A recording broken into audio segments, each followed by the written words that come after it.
बात हमारी नहीं आएगी यार, यहाँ पे रखो एडजस्टेबल।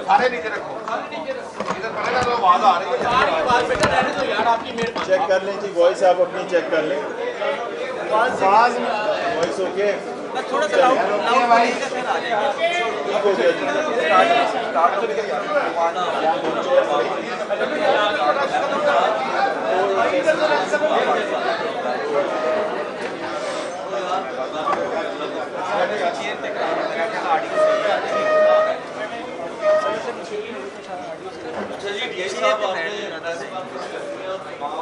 दोस्तों से खास है कि हम सब ने आपसे सवाल करना है, मैंने भी आपसे सवाल करना है, तो आप तमाम लोगों का जवाब जरूर दीजिएगा और वन बाई वन तमाम लोग सवाल करें ताकि सबको जवाब मिल सके।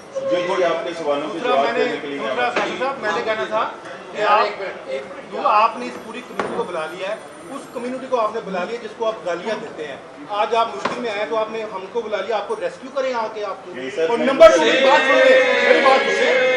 लास्ट टाइम सीसीटीवी लाहौर की प्रेस मेरी नौकरी खाने के लिए आप मेरे दफ्तर में गए शिकायत लेके, आप मेरे खिलाफ गए शिकायत लेके, वो तो भला करे मेरी मैनेजमेंट को मुझे नौकरी से नहीं निकाला। आप उनका फोन नहीं उठाते, उनसे बात नहीं करते। आप सीसीटीवी लाहौर की प्रेस कॉन्फ्रेंस में आपने ये कहा, आपने सीसीटीवी लाहौर की प्रेस कॉन्फ्रेंस में ये कहा, आपने सीसीटीवी लाहौर की प्रेस कॉन्फ्रेंस में ये कहा कि मैं इन पे कभी तरह पैसे ना लगाऊं, मैं इनको खाना ना खिलाऊं।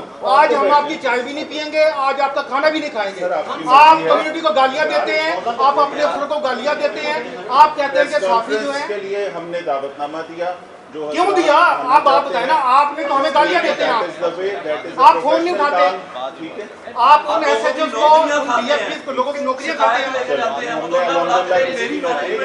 कि जिन्होंने मुझे नौकरी से नहीं निकाला, वरना आपने कोई कसर नहीं छोड़ी थी मुझे बेरोजगार करवाने के लिए। हम यहाँ पे हल्किया कह सकते हैं, डीएसपी एसएचओ काम करते हैं। आप मैं भी राय कुरान में भी हलफ देता हूँ, आप एसएचओ को कहते हैं कि काम मैं हलफ देता हूँ, लोगों को राह रास्त पे लाना। मैं हलफ देता हूँ ये राइट है। ला इलाहा इल्लल्लाह मुहम्मद रसूलुल्लाह आप मेरी नौकरी खाने के लिए मेरे दफ्तर में गए हैं। ठीक हो गया जी। आप साफी को गालियां देते हैं। अच्छा खामोश है यहाँ। प्रेस कॉन्फ्रेंस करने देते हैं, शुरू करें आप। प्रोफेसर साहब ने आपकी बात सुन ली है। देखिए, अकॉर्डिंग टू सीआरपीसी सेक्शन जो 441, 2, 3, 4, 8 और जो 453 आपने लगाया है, policeman is not permitted to display his gun and forcefully enter in any citizen home। तो आपकी यहाँ पे ये प्रैक्टिस है, आप लीड कर रहे हैं और आप समझते हैं कि शायद लाहौर पुलिस सिर्फ आप है। आप ये बताएं कि जो घरों में छापे मार रहे हैं, अगर एक मजिस्ट्रेट के घर में चलेंगे उसमें आपका नाम ले रहे हैं, वो डीएजी ऑपरेशन से बात करें। अगर एसएचओ ने गलती की है तो सुपरविजन तो आप कर रहे थे, आपने उसको भिजवाया। क्या आप भी इसमें रिजाइन करेंगे या अपनी जमानत करवाएंगे? सर बिल्कुल, मैं आपकी बात जो आपका कंसर्न है मैं उसको समझ सकता हूं, और ये क्वेश्चन किस एंगल से आ रहा है उसकी भी मुझे अच्छी तरह पता है। लेकिन इसमें बात यह है कि अगर जज साहब को ये कहते हैं, अगर जज साहब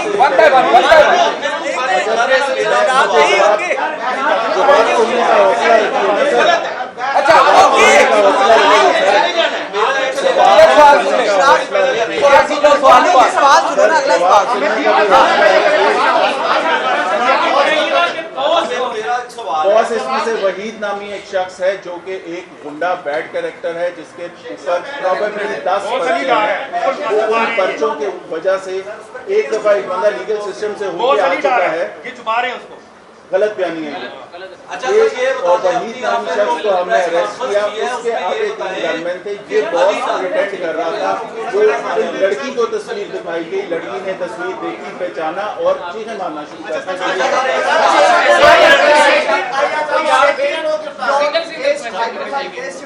दी। and evacuated the girls safely। मैं आपको शाबाश देता हूँ, दूर ना होते तो मैं आपकी भी और नवीद भाई की भी पप्पी लेता। बड़ा अच्छा केस था। एक आपने पाकिस्तान को गुजराम होने से बचाया, बहुत सारा प्रोसीजर आपने किया। अब मेरा आपसे ये सवाल है कि एक तो पहले नामालूम FIR में लिखा गया लोगों को, कि आपको नहीं लगता कि उनके जो है वो बयान होने चाहिए थे, शनाख्त रेड होनी चाहिए थी, फिर अगवा पर तवान लगाया गया और फिर उनको दहशतगर्दी में जो है वो पेश नहीं किया जा रहा। सर ये तमाम चीज़ें जो है ना, आपने देखना है कि फर्स्ट टाइम पे फर्स्ट इंफॉर्मेशन रिपोर्ट क्या कह रही है। लड़की ने अपने हाथों से जो लिख के दिया, हमने उसको कुछ नहीं कहा। एम्बेसी को कहा कि आप इसको, प्रोसीजर ये होता है फर्स्ट इंफॉर्मेशन रिपोर्ट जो दिल करे वो लिखते हैं, वो लगा हुआ है। ये हैंड रिटन एप्लीकेशन है, ये उस खातून ने खुद लिखी है, इसको आपने पढ़ा है। इसके अंदर जो वो चाहती है सेक्शन ऑफ लॉ इन्वेस्टिगेशन वाले इसको लिखेंगे, सेक्शन ऑफ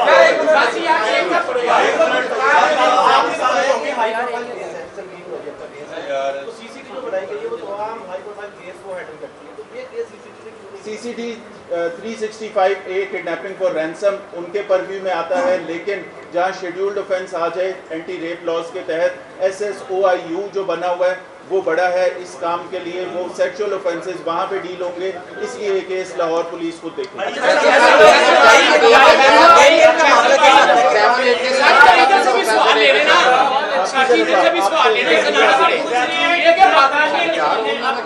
अब तक 8 लोग गिरफ्तार हैं, 4 रिमांड पे हैं, 4 मजीद गिरफ्तारियां हुई हैं जिसका मजीद रिमांड दिया जाएगा।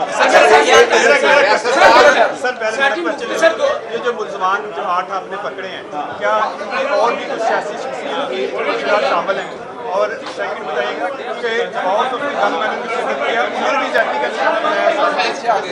आपने लड़की की 164 की स्टेटमेंट देखी, उसके अंदर जो तमाम चीजें बताई गई हैं वो जिसकी ज्यादती की उसमें जो भी लिखा है। सियासी शख्सियत जो है वो आपके सामने है, जिसको हमने बिल्कुल नहीं छुपाया और एज पर लॉ हमने 164 का बयान किया, 164 का बयान तो आपने सील कर दिया, 1 मिनट करवाया आपने, वो सील कर दिया, लेकिन 48 घंटे बाद उसको आप पब्लिक कर रहे हैं जब वो चली जाती है। 144 का जवाब दीजिएगा। दूसरी बात ये, दूसरी सुन लेना, 1.5 मिनट।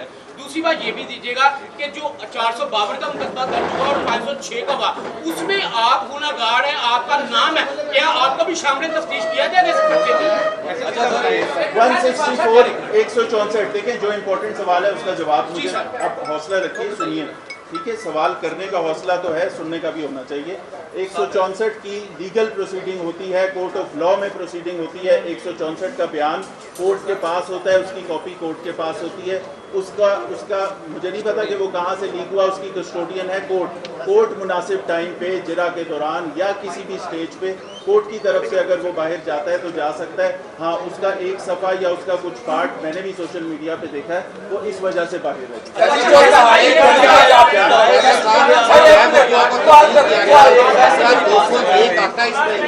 चाहे वकुआ को तब्दील किया गया वाली बात आप कैसे कह रहे हैं कि हमने ये देखा कि जिस मकान में वो रखी गई थी वहाँ PFS से गई, उस मकान में अगर कोई एविडेंस ज़ाया किए गए थे तो उस जगह पे 201 का मुल्ज़िम हमारे पास है।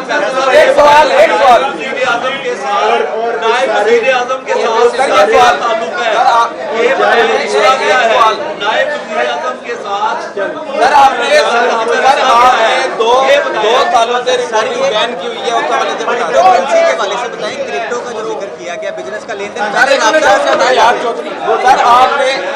आपने 2 सालों से रिपोर्टिंग बैन की हुई है, किस बिहाफ पे की हुई है? आप मजिस्ट्रेट के घर पे धावा बोल सकते हैं, आप किसी चैनल में जाकर पूरी नौकरी ले सकते हैं, आप मेरी रिपोर्टिंग बंद कर सकते हैं, आप लाहौर पुलिस के फिरौन है। सवाल का जवाब दे देना, सर जी आपने